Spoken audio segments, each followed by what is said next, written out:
అక్క నమస్తే అక్క, ఏం పేరు మీ పేరు? నా పేరు వినోద. వినోద వినోద్ గారు, ఏం లేదు, జిహెచ్ఎంసీ ఎన్నికలు వస్తున్నాయి కాబట్టి మేము సర్వే చేస్తున్నాం మా ఛానల్ నుంచి.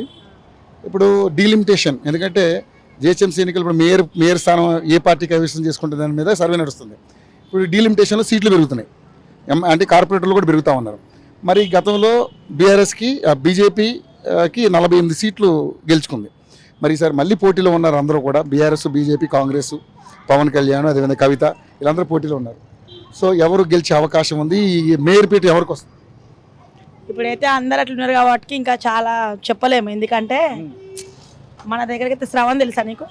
కార్పొరేట్ మా ఏరియా అతనే మాకు మా ఏరియాలో మంచిగా చేస్తాడు కాబట్టి మళ్ళీ అనుకుంటాం మేము. బాగా చేస్తాడు, బాగా రెస్పాండ్ అవుతాడు. మలకాయలు అయితే చేస్తాడు. మనకు తెలియదు, మనం ఉండే ఏరియా మనకు తెలుసు, మనకి ఇది తెలుసు కాబట్టి చెప్తాము.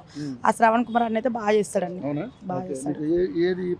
ఏ ప్రాబ్లం ఉన్నా, చిన్న చిన్న ప్రాబ్లాలు ఉన్నా, ఏ ఉన్నా చెప్తా ఉంటారు, చేస్తూ ఉంటాడు, వస్తుంటాడు.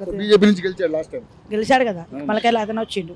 ఇప్పుడు ఈసారి కూడా ప్రెసెంట్లీ అతనికి ఇస్తారు అందరూ, ఇస్తారు. ఎందుకంటే కాంగ్రెస్ మనకు తెలియదు, ఎందుకంటే నా పెళ్ళైన కొత్తలా వచ్చింది కాబట్టి ఇప్పుడు దాని గురించి తెలియదు. ఉన్నాయి కాంగ్రెస్ రావడం చెప్పలేం, 50-50 ఛాన్సెస్. అవి ఇవ్వలే కదా సరిగా, ఏమి లేడీస్ కన్నా అది అన్నాడు, మహాలక్ష్మి పథకం అన్నాడు, అది ఇవ్వలేదు. మళ్ళీ ఇంకా చీరలు గీరలు అన్నాడు కదా, అవి ఇవ్వలేడు. చాలా వాటికి అయితే మేము పోము, మాకు వెహికల్స్ ఉంది కదా, బస్సు ఫ్రీ ఉన్నా మేము పోము.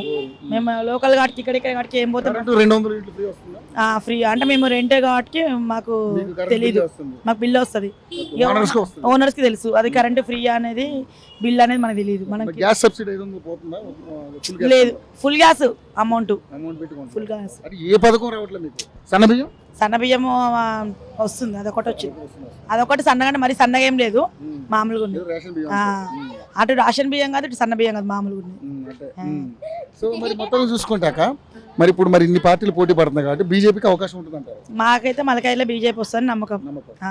ఎందుకంటే పోయినసారి కూడా బీజేపీ వచ్చింది కదా, శ్రావణ్ కుమార్ అన్న ఎమ్మెల్యే మంచిగా చేస్తాడు. అతను ఏంటంటే ఆయనకు తెలుసు అని తెలుసు వాటికి అన్ని పట్టించుకుంటాడు ఆయన.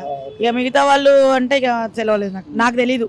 నాకు జ్ఞాపకం ఉన్న అంత సేపు అయితే నాకు తెలుసు వాటికి అన్ననే. ఎందుకంటే నేను మార్కెట్లలో కూరగాయలు అమ్ముతాను కదా, మా మార్కెట్ వాళ్ళు ఎక్కువ సపోర్ట్ చేస్తాడు అన్న. ఓకే, అదొకటి తెలుసు నాకు. చేస్తాడని నాకు బాగా నమ్మకం. నాకు పెద్ద పెద్ద వాళ్ళు ఉంటారు కదా, వాళ్ళు చెప్తారు, కార్పెంటర్ శ్రవణ చేస్తాడు, మనకన్నా చెప్తాడు. ఎందుకంటే 21 రాష్ట్రాల్లో ఉంది, సో ఇది తెలంగాణలో వస్తుందని నమ్మకం. పక్కా చెప్పలేను, 50-50 ఛాన్సెస్. కానీ మరి ఇక్కడ ఎస్ఐఆర్ అని ఇప్పుడు ఓట్లు, దొంగ ఓట్లు తీసే కార్యక్రమం జరుగుతుంది. మంచిదే కాదు అది? అవి తెలియదు మరి. అంటే దొంగ ఓట్లు తీసేస్తారు, ఎస్ఐఆర్ అని కూడా పెట్టారు కార్యక్రమం. అంటే ఫేక్ ఓట్లు, అంటే 2 ఓట్లు ఉండటం కంటే అందరికి 2 ఓట్లు ఇచ్చారు. ఇప్పుడు పేపర్లో ఒక్కొక్కరికి 4 వచ్చినాయి, మరి అవేంటి? అది అందరూ తీసేసి మంచి రోజు అది కార్యక్రమం 4 వచ్చిన వాళ్ళకి. ఇప్పుడు మేము ఇదే గల్లీలు ఉంటాము, ఇప్పుడు ఇంట్లో వచ్చిన వాళ్ళకి చాలా మందికి 4 ఓట్లు వచ్చినాయి.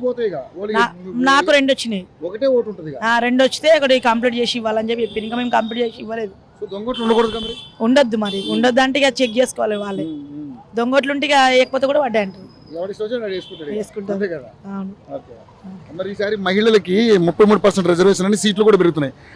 ఆడవాళ్ళు కూడా ఆయన మహిళలకి అని చెప్పి, కానీ వాస్తవానికి చెప్పాలంటే టీఆర్ఎస్ ఉన్నప్పుడైనా డబుల్ బెడ్రూమ్లు అవి ఇవి అన్నీ వచ్చినాయి.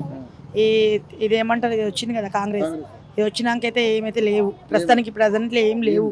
అది కదక, ఇప్పుడు మహిళలకి 33% రిజర్వేషన్ లేదు, 33% రిజర్వేషన్ వస్తుంది కదా, వాళ్ళు కూడా ఇప్పుడు మన కార్పొరేటర్ గెలిచే అవకాశం. ఎవరి దాకా ఎందుకు, ఇప్పుడు నేను చెప్తాను చూడు, నేను హ్యాండిక్యాప్ ని, నాకు కొంచెం కాలు బాగాలేదు, నాకే ఇంతవరకు పింఛన్లేదు తెలుసా, లేదు నిజంగా లేదు.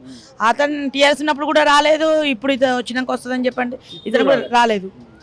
ఓన్ హౌస్ కూడా లేదు, రెంటెడ్ హౌస్ మాది, ఇక్కడ ఉంటుంది. డబుల్ బెడ్రూమ్ లేదు మీకు, లేదు. మమ్మీ పేరు మీద వచ్చింది డబుల్ బెడ్రూమ్, కానీ అదేం లాభం, మమ్మీ పేరు మీద సామక అవుతుంది, మాకు లేదు.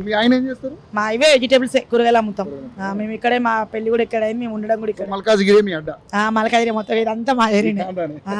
నేను పుట్టింది ఇక్కడే, పెరిగింది ఇక్కడే, పెళ్లి చేసుకుంది ఇక్కడే. పిల్లలు కూడా నాకు 4 అయితే, ఒక పాప చనిపోయింది మిస్టేక్. ఇప్పుడు 3 పిల్లలు, ఒక బాబు, 2 పిల్లలు. అమ్మాయి 13 సంవత్సరాలు, ఒక అమ్మాయి 10. ఇప్పుడు హ్యాపీగా ఉన్నారా? హ్యాపీగానే ఉన్న వరకు ఉన్నాం కానీ మాకు కేసీఆర్ కొంచెం మల్కాజిలో ఎక్కడెక్కడ దగ్గరలో ఇస్తే బాగుంటుంది ఇల్లు కానీ బాగుండు అనుకున్నా? అక్కడే ఇచ్చిండు దూరంలో మా అమ్మకి ఇచ్చిండు. ఇక మా అమ్మకి ఇచ్చిన ఇల్లు ఇక మేమంతా ఒకటే అన్నట్టు ఉన్నాం కానీ అది ఏమీ లే ఇల్లు కూడా. కొన్ని చోట్ల ఏమో టైల్స్ వేసి ఇచ్చిండు, అదే ఇట్లా ఫ్లాట్లు ఉంటాయి కదా, ఒక దిక్కు టైల్స్ వేసి ఇచ్చిండు, ఒక దిక్కేమో ఏమైంది. Thank you. జాగ్రత్త.